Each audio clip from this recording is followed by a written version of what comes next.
Hey everyone, and welcome to another Yogi Misfit session. I am Danny Pomploon, and I'm your host.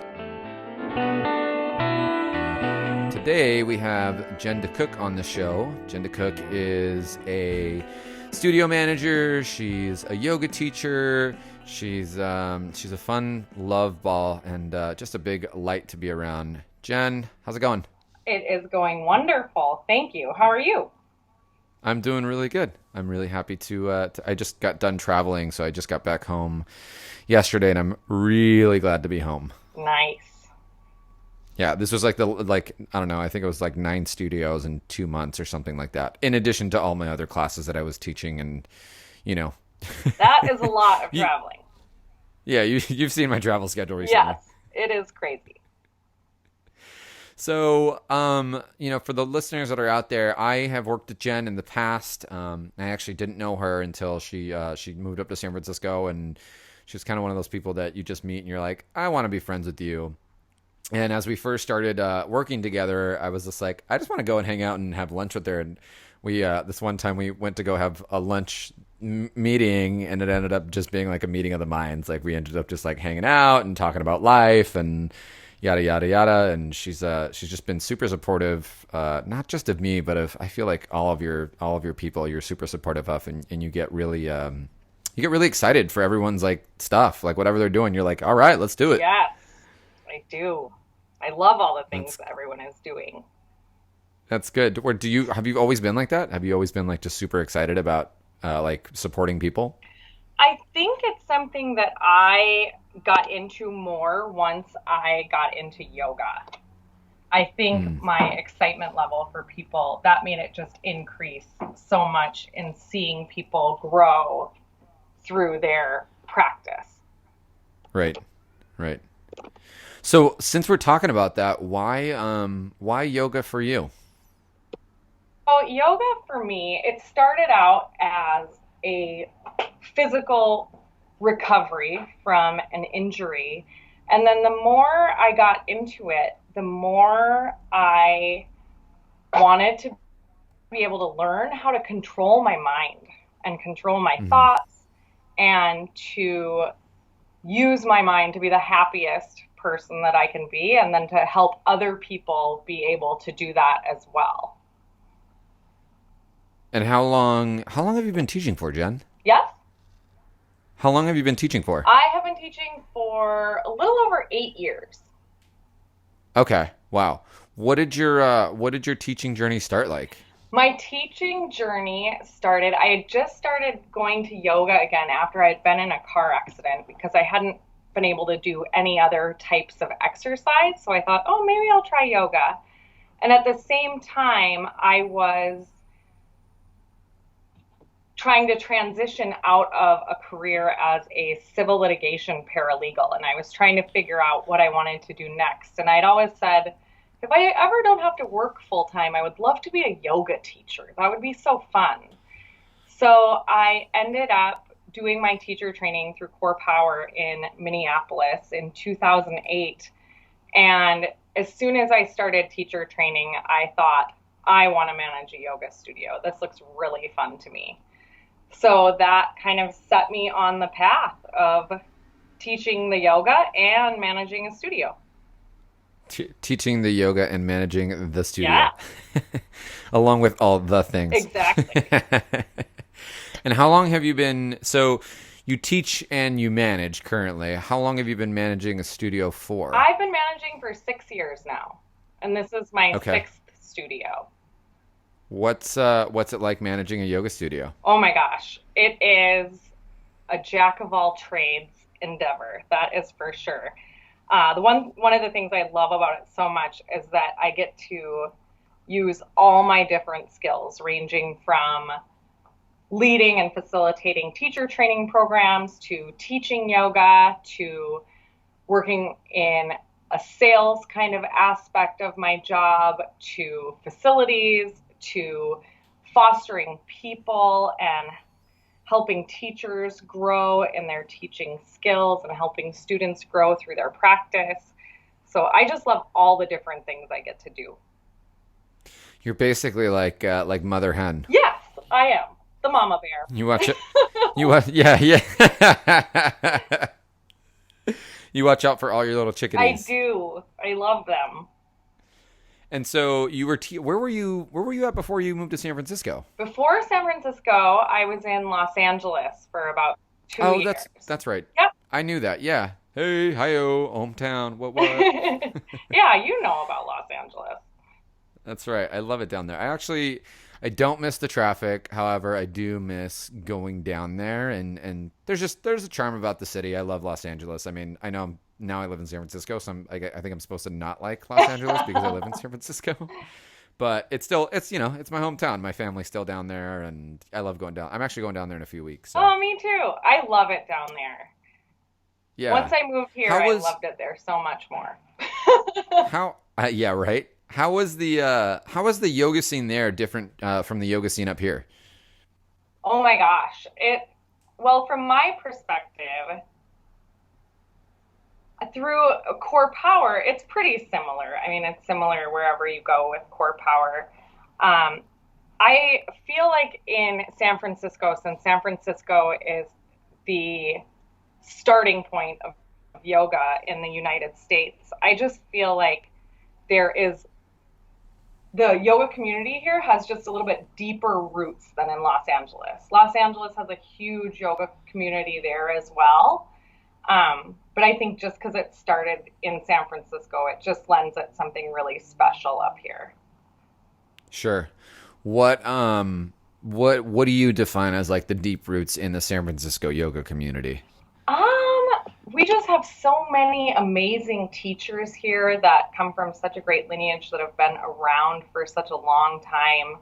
And it's just been, I feel like it's just a long standing tradition in San Francisco and the surrounding area.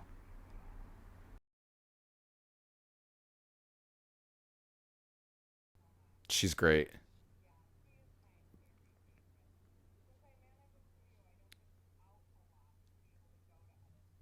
Try to get to her whenever I can. Is there any others that are up here that you're like, man, I would love to go check them out or go see some of their class or practice some of their classes? Oh my gosh, yes, so many teachers. Steph Snyder, Jason Crandall, um, Darren Main. I would love to be able to get to all of their classes more often.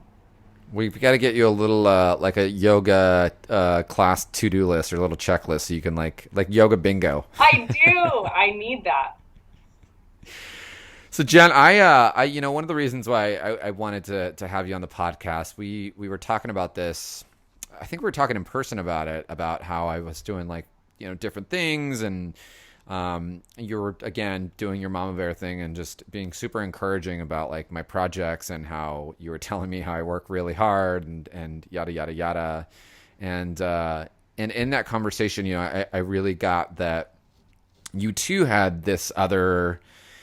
You're super passionate about your job and you do such a great job at it, but there was this other thing that you have like in hindsight, and then you started talking to me about like really just being like true to your passion and kind of just trusting the path. And so I wanted to hear your insight on that. Like what does that look like for you, and how do you explain that to other people, like finding your flow and really just getting like trusting in it?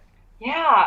Well, I don't know if I could call it lucky, but I am very fortunate. I don't, it might be through my mother, but I have always had a very strong and secure and deep faith in the universe, that the universe will take me wherever I need to be.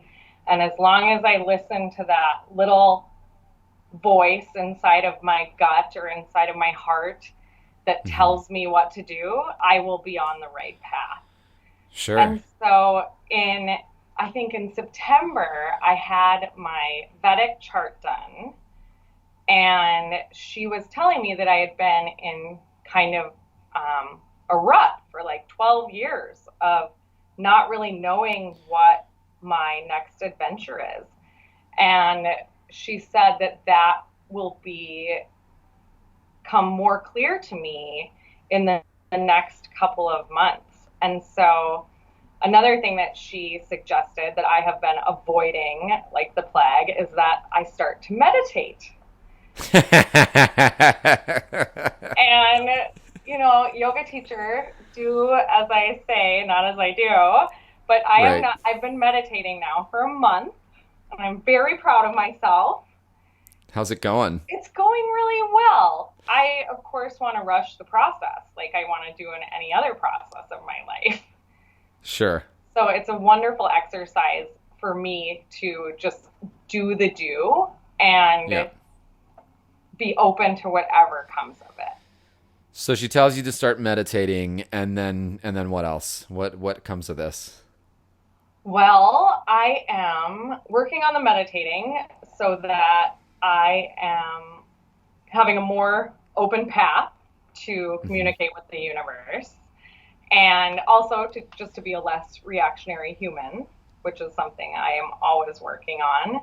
But I'm Sure. hoping, I've always had a dream of writing a book or doing a podcast or finding some way to spread the message of yoga on an even greater scale. Yeah, totally. What do you like, what are your ideas, or like your visions of that? Like, what do you want that to look like? Oh my gosh. I don't even know yet. I feel like it's in such the baby stages. That's totally fair too, but I think it's nice to know that you've got that in you, and it's like now it's like it's a huge seed planted, and so now it's up to you to do what you want with it. Yes, it is. And so I think probably my next steps, now that I have been meditating on a consistent basis, I would like to increase the time I spend doing that. And then I would also like to just start writing, which you suggested to me. Thank you so much. You're welcome. And start writing on a regular basis, whether it's just 20 minutes a day of free writing, just to start getting some ideas down on paper and maybe bring to light where this next path is taking me.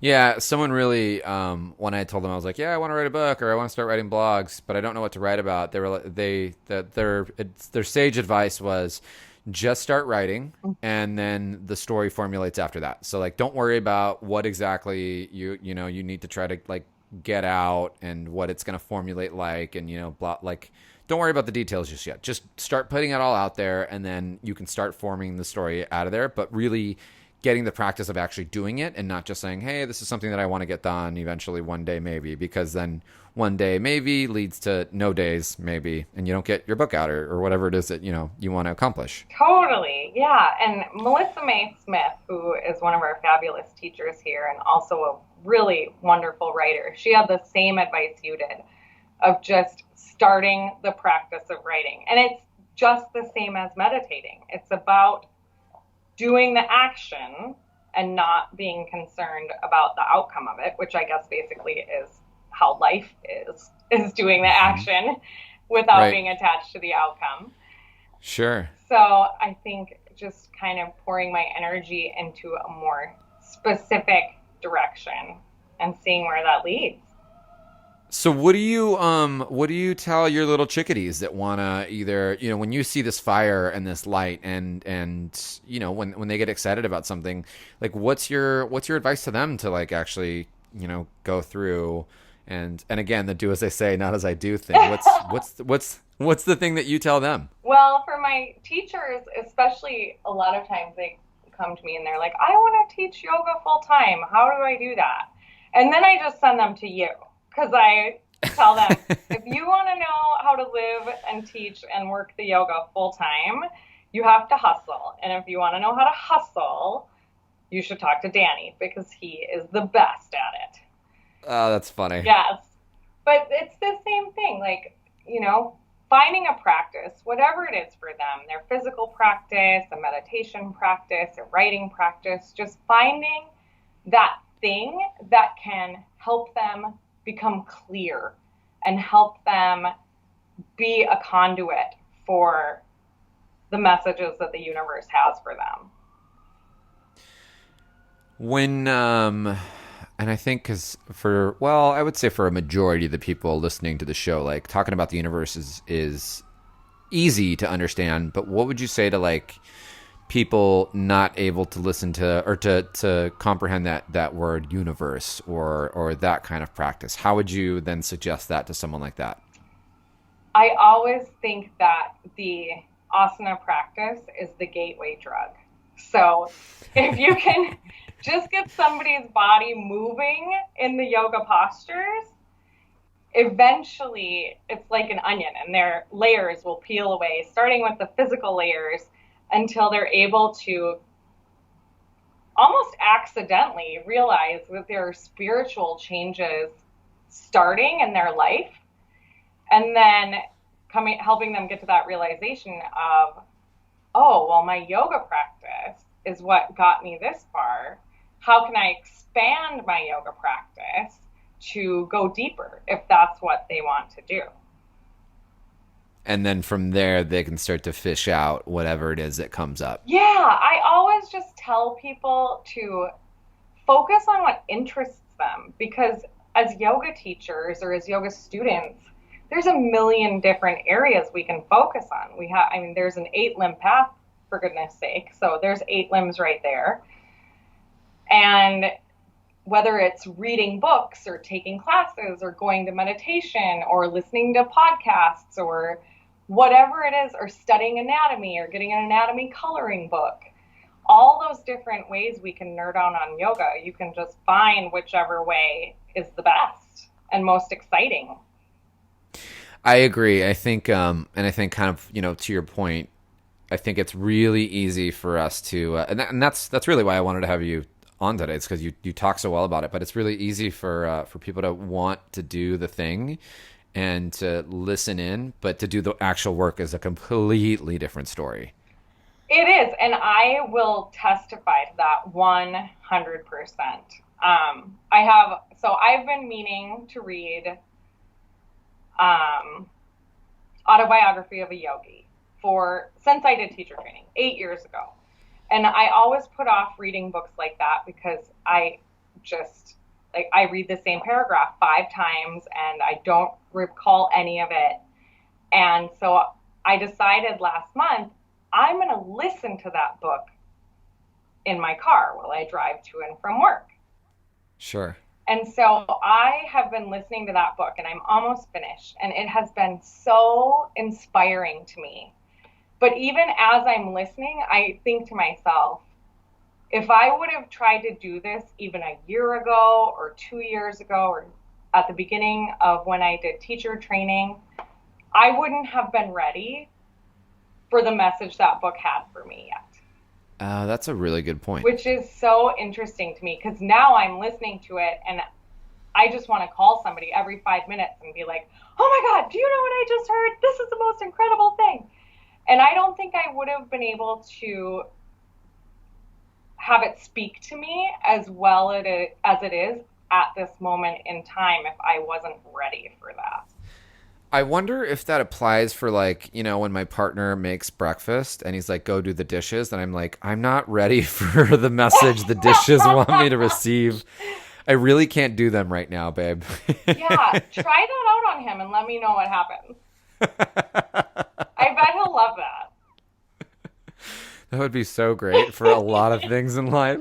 No, but I mean, all jokes aside, I totally get what you're saying. Sometimes you're just not ready for it. And as I mean, oh man, I'm going to kick myself in the butt for this one, but my parents were right on a lot of things. My elders were totally right on a lot of things, but I was not ready to listen to those things at the time that, I was being given advice and so on and so forth. I just wasn't ready to hear it. Right. I had to go through experience or, challenge myself or whatever it was to actually be like, okay, I get it now. Yeah, I'm the same. I'm very much, somebody can tell me something all day long, but I, most of the time, have to learn things for myself in the most difficult way possible.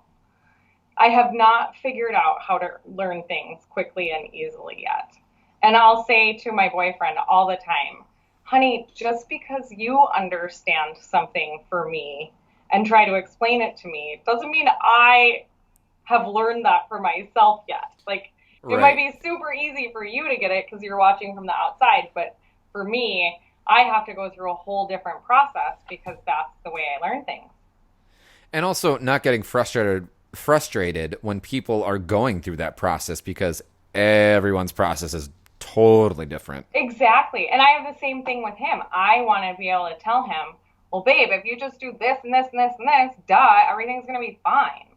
But he has to figure out his stuff on his own too. And that's a huge part of being in a relationship is loving your person where they are.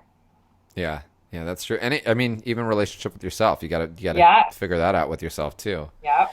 I think that's total sage advice. I think it's such a great, we all have these things that we want to do and these dreams, and stuff comes up, especially from yoga. I mean, 100% stuff comes up. I mean, if it wasn't for yoga, I totally wouldn't be doing what I'm doing.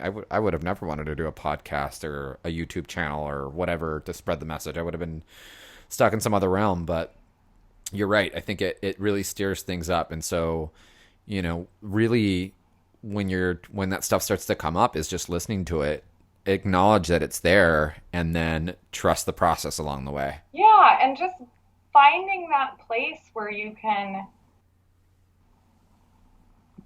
generate enough silence and stillness in your life to be able to hear what that little voice inside of you is trying to tell you, whether you believe that to be God or the universe or your higher self or whatever your belief system is, because yoga encompasses all belief systems. So just being able to tap into that and connect to it inside of yourself. Sit down, listen, and enjoy the ride. Yes. I love it. Jen, thanks so much for coming on the show today. I was super pumped to you're a light. I swear. Every time I see you, you're just the happiest person alive, and you really do. You really do. Just you corral the kittens, and Mama Bear's there. Oh, thanks, Danny. And I'm so proud of you. You have just been doing the most incredible things in the last couple years, and I really do tell my teachers to come talk to you if they want to learn how to make a life as a yoga teacher, because you are doing such a wonderful job of that. It's a lot of work, man. It is, and that's what I tell them. It's hard work. I tell people I work harder now than I ever have in my entire life, and I wouldn't give it back for anything. Yes. When you love it, it's not work. Yeah, it's true. Exactly. It's not work when you love it. So you actually teach here in San Francisco. If some of our listeners wanted to come check out one of your classes, where could they find you? Yes. Right now, I am teaching the 5 p.m. class on Monday and Wednesday at Core Power Yoga on Fremont Street. Okay. What kind of class is it? It is our C1 class. It is a beginning level non-heated vinyasa class.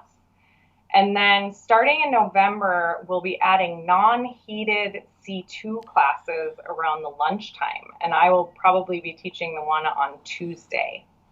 Cool. Awesome. I'll throw a link into the studio with the schedule so people can come and find you out. Oh, thanks, Danny. That's great.